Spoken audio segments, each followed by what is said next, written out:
अस्सलामु अलैकुम वरहमतुल्लाहि वबरकातुहू। बिस्मिल्लाह वस्सलातु वस्सलामु अला रसूलिल्लाह।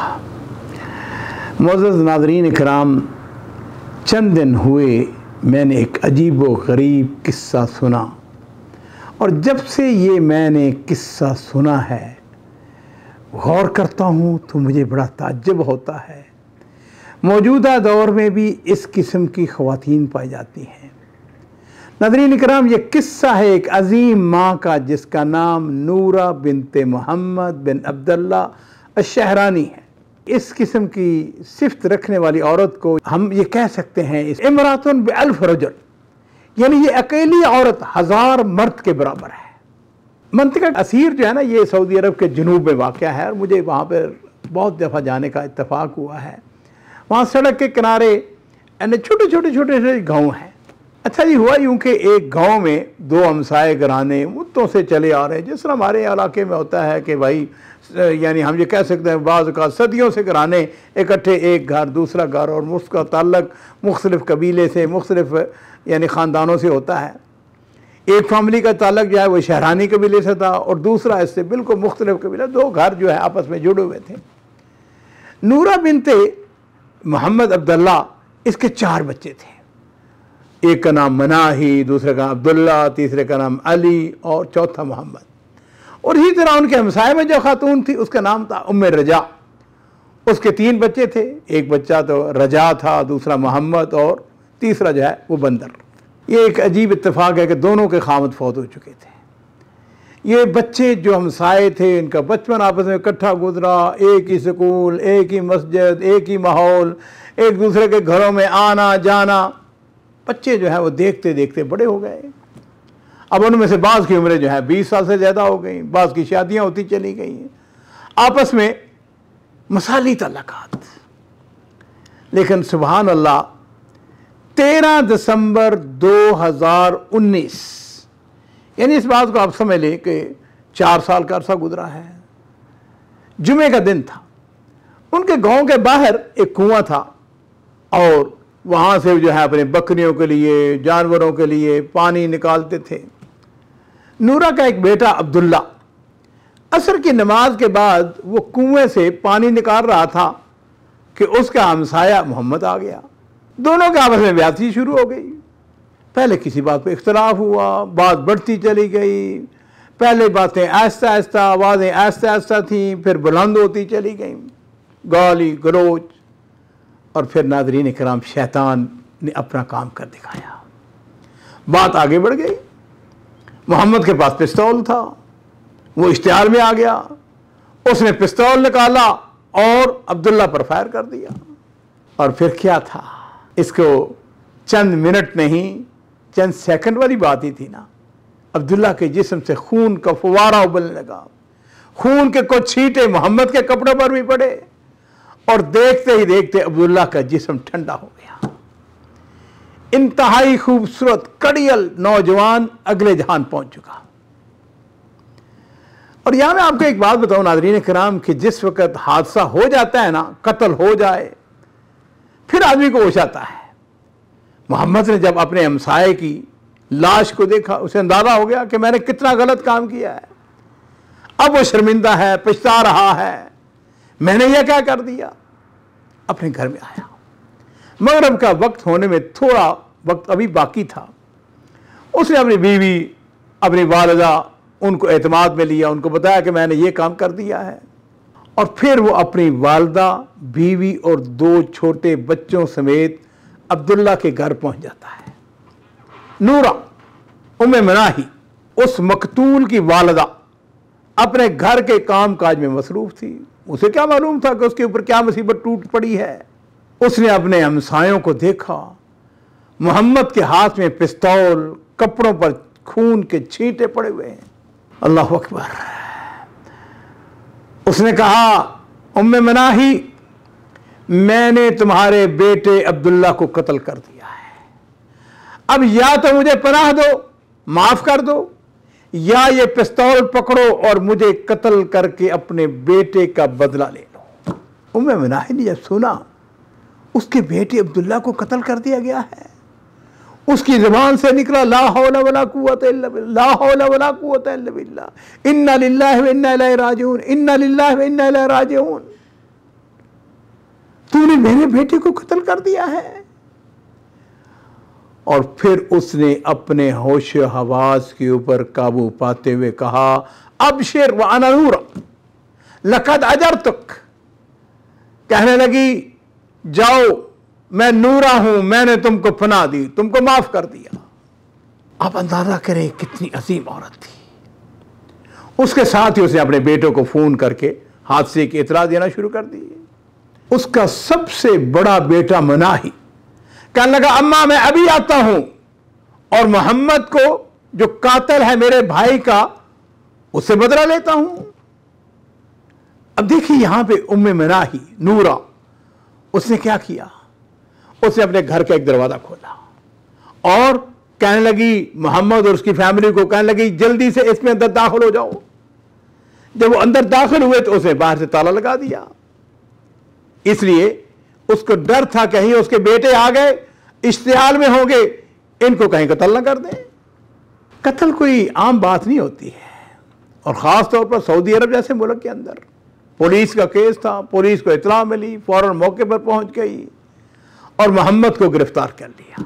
मुकदमा चलना शुरू हो गया। नाज़रीन इकराम, पूरे इलाके में कत्ल का चर्चा, शोहरत। 2-4 दिन गुजरे, नूरा उसने गली के अंदर गाड़ियों का शोर सुना। उसने पूछा ये शोर क्या है? तो उसको बताया गया कि कातिल के घर वाले ये गांव छोड़कर दूसरे इलाके में मुंतकिल हो रहे हैं। उन्हें डर है, खौफ है कि कहीं उनको कत्ल ना कर दिया जाए। उन्होंने तो मस्जिद में नमाजें पढ़ने छोड़ दी हैं। नूरा ने अपने हमसायों को पैगाम भेजा, कहने लगी तुम लोगों को दूसरी जगह मुंतकिल होने की जरूरत नहीं है, मेरी तरफ से तुम अमान में हो। और फिर इस तक बस नहीं है नाजरीन, वो अजीम औरत बुर्का पहनती है और गली में खड़े हुए ट्रक के पास आई, ट्रक के ऊपर चढ़ जाती है, अपने हाथों से जो सामान उसमें रखा जा चुका था उसको उतार के नीचे कहने लगे जाओ अपने घर में ले जाओ, तुमने इस बस्ती को नहीं छोड़ना है।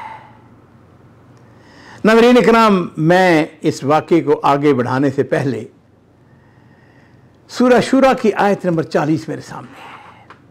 अल्लाह ताला कुरान पाक के अंदर इरशाद फरमाते हैं, फमन अफा व अस्लहा फअज्रुहु इलल्लाह, जो माफ कर दे, सुलह कर ले, तो उसका अजर किसके जिम्मे है? अल्लाह के जिम्मे है।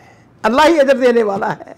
सऊदी अरब मंतका असीर के गवर्नर समूअल अमीर तुर्की बिन तलाल बिन अब्दुल अजीज हाफिज़हुल्लाह को जब इस अजीम औरत के बारे में मालूम हुआ तो उन्होंने उसकी इज्जत अफजाई की, खुद उनके घर तशरीफ लाए।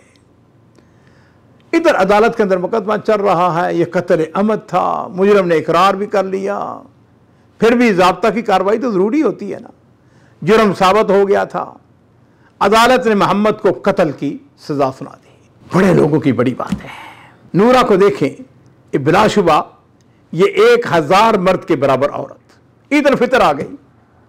उस रोज़ जो कातिल था ना मोहम्मद, उसके घर के अंदर सफ़े मातम बिछा हुआ है, उसके छोटे छोटे बच्चे रो रहे हैं कि उनके वालिद को कत्ल की सज़ा हो चुकी है, उसका आदाम होने वाला है। नूरा ने अपने बच्चों को जमा किया, कहने लगी बच्चों बात सुनो, मैंने तुम्हारे भाई के कातिल को माफ कर दिया है, ईद का मौका है, चलो कातिल के घर चलते हैं और उनको जाके ईद की मुबारकबाद पेश करते हैं। कातिल तो जेल में बंद था ना। अंदाजा करें नाज़रीन कराम उस अजीम खातून के बारे में। एक और आयत मेरे सामने आ गई है और वही सूरह शूरा की आयत नंबर 43 है। उसके अंदर अल्लाह ताला फरमाते हैं, वाला मन सबरा व गफरा इन्न ज़ालिका लमिन अज़्मिल अमूर, जो शख्स सब्र करे और माफ कर दे तो ये बड़ी हिम्मत का काम है। इसमें कोई शुबा नहीं है, तो औरत थी ना, मां थी ना, लेकिन था उसने बड़ा हिम्मत वाला काम। इस अजीम औरत को देखें, वो सिर्फ कत्ल को बर्दाश्त नहीं कर रही है बल्कि ज्यादती करने वाले को माफ भी कर देती है। उसने अपने बेटे को हुक्म दिया, उसने कहा बेटे ऐसा करो, एक बकरा लेके आओ, जानवर लेके आओ। वो बकरा लेके आता है, सारी फैमिली जानवर लेकर कातिल के घर में जाती है, उनको ईद की मुबारकबाद पेश करते हैं। कहने लगी कि चलो मिलकर बकरा ज़बह करके खाते हैं। नाज़रीन किराम, नूरा ने तारीख में अपना नाम रकम कर दिया है। उसने अपने हमसायों से कहा सुनो, हम मुसलमान हैं, हमारा रब एक है, हमारा रसूल एक है, हमारा किबला एक है, हमारी मस्जिद, हमारा गांव एक है। ठीक है, जो कत्ल हुआ बड़ा बुरा काम था, बड़ा गलत काम हुआ, लेकिन मैंने तुम्हारे बेटे को तो पहले दिन ही माफ़ कर दिया था।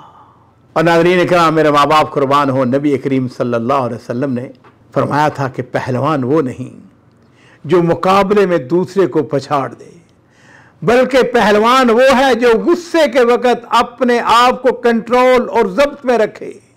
और नाज़रीन इकराम, वो दिन भी आ गया जब मोहम्मद को इंसाफ के तकाज़ों के मुताबिक कसास लिया जाना था। कबीला के बाद लोग जो हैं, एक रवायत के मुताबिक उन्होंने 2 मिलियन रियाल बतौर दियत नूरा के पास लेके आते हैं। उसके कहते हैं, अम्मा ये हम दियत पेश करते हैं, तूने हमारे बेटे को माफ़ किया है।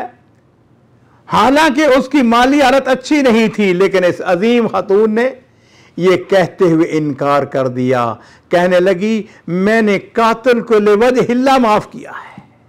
नाज़रीन इकराम, एक बात ज़हन में रखें, इस्लाम के अंदर अल अफू इंदल मक़दरा के कुदरत रखने के बावजूद आप इंतकाम ले सकते हैं, बदला ले सकते हैं, लेकिन फिर माफ कर देना, इसकी इस्लाम के अंदर बड़ी अहमियत है।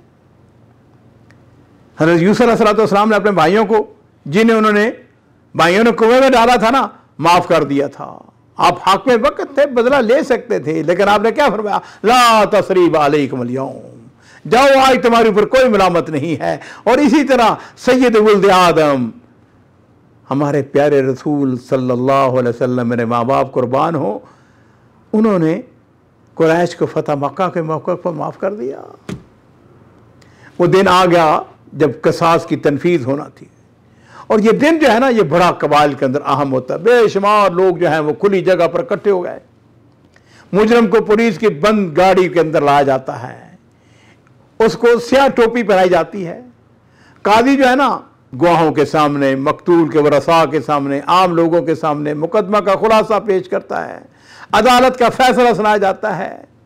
और फिर यह भी कहा जाता है कि अगर सुलह हो सकती है, अगर दियत कबूल कर दी जाए, अगर माफ़ कर दिया जाए।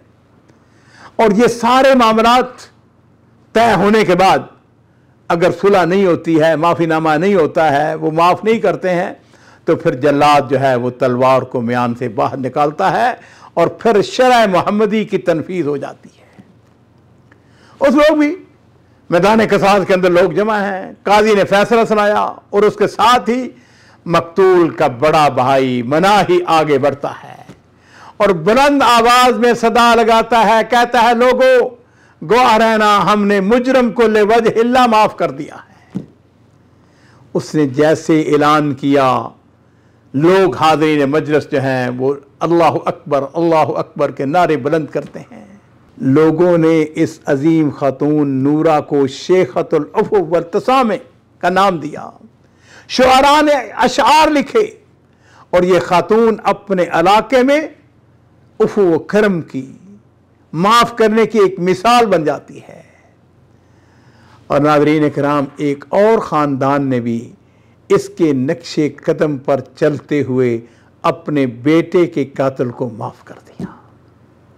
मैं अगर ये बात कहूँ कि ये खातून जो है ये 1000 मर्दों पे भारी है, तो शायद ये बात गलत ना होगी।